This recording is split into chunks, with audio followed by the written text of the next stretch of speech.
রাজধানী ঢাকার সঙ্গে গাজীপুরবাসীর যোগাযোগ আরও সহজ করতে ঢাকা জয়দেবপুর ঢাকা রুটে চালু হলো 2 জোড়া নতুন কমিউটার ট্রেন।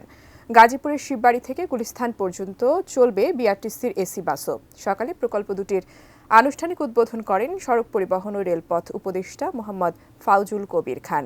গাজীপুর থেকে মাজহারুল ইসলাম মাসুমের পাঠানো তথ্য ছবিতে ডেস্ক রিপোর্ট।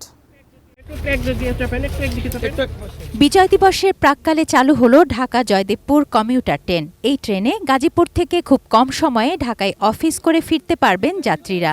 স্বল্প আয়ের মানুষের কথা বিবেচনায় এমন উদ্যোগ উদ্বোধন করে বললেন সড়ক পরিবহন ও রেলপথ উপদেষ্টা। এই ধরনের আরও দুটি ট্রেন চালু করা হবে আগামী 26শে মার্চ স্বাধীনতা দিবসে। নরসিংদী থেকে ঢাকা, ঢাকা থেকে নরসিংদী ও নারায়ণগঞ্জ থেকে ঢাকা এবং ঢাকা থেকে নারায়ণগঞ্জ।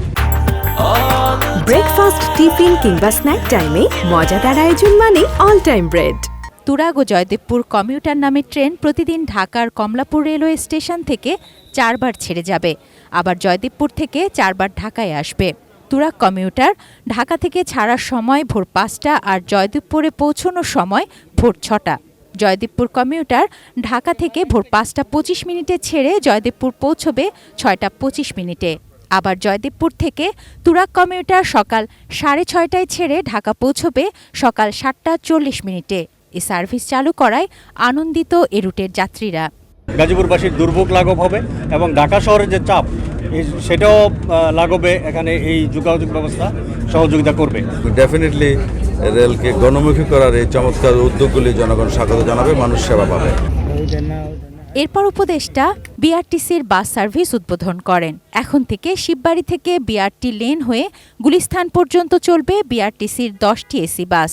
শিববাড়ি থেকে বিমানবন্দর পর্যন্ত ভাড়া 70 টাকা এবং শিববাড়ি থেকে গুলিস্তান পর্যন্ত ভাড়া 140 টাকা নির্ধারণ করা হয়েছে। গাজীপুরবাসীর জন্য অনেকই উপকারীর মতো একটা কাজ হয়েছে, কারণ আমরা জ্যামে পড়ে থাকতাম, আমাদের 2-3 ঘন্টা লাগতো। স্টুডেন্ট হিসেবে আমাদের ঢাকা যেতে অনেক সমস্যার সম্মুখীন হয়েছি, তো বিআরটিসি আসাতে আমরা যেহেতু দ্রুত ঢাকা যেতে পারতেছি, এটা আমাদের জন্য খুবই আনন্দের একটি বিষয়। তুনাজ দিনা তুনু, ডেস্ক রিপোর্ট, এটিএন নিউজ।